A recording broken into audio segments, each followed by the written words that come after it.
Metong makabaldugan at makuleng pamamiepuge king kasalesayan ing pesinayan ning city government ning Angeles king pamamuklat ning wangis o ing portrait paintings of Angeles mayors bilang parte ning pamagmasusi ning National Arts Month. Lalam ning temang pupul ning kalalangan katutuan na tepangan binida king exhibit reng portrait dareng meging pamuntok ning syudad. Reng leader aminubog king direksyon at king panyulong ning Angeles king miyayaliwang panahon. Inisyatibo nating Mayor Carmelo John Lazatin II.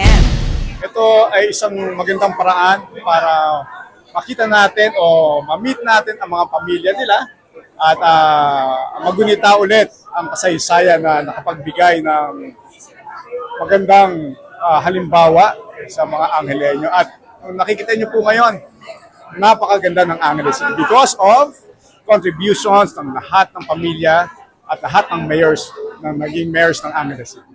Maswelo lang tinagon king unveiling reng dating alkalde ning syudad. Kabilang na idating mayor at Clark Development Corporation Chairman Edgardo Pamintuan.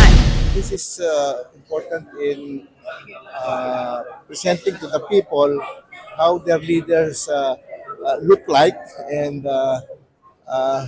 with the masters fingers doing all this. Parang buhay na buhay eh. Congratulations and thank you very much, Mayor John. Thank you. Present yan naman ni dating Mayor Francis Blueboy Nepomuceno. Very good, no? Unite no yung Angeles City, masating ang project, no? Especially, make up a program na kareng artist. Yes, no? Nakal pala talented artist kaya. Not only in Angeles, but in Pampanga, etc.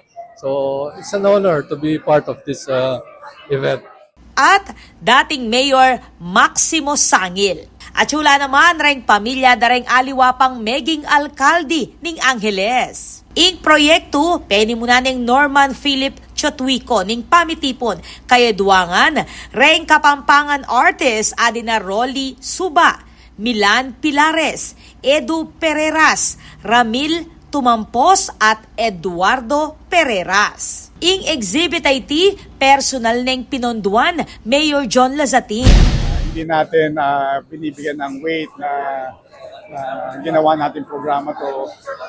Hindi, parang para sa akin ang importante yung legasiya, no, na mapakita natin sa lahat ng nakapag-contribute dito, no. Hindi importante yung pera but yung memories na naibigay nila at mga contributions nila for Angeles. Yan ang pinaka-importante.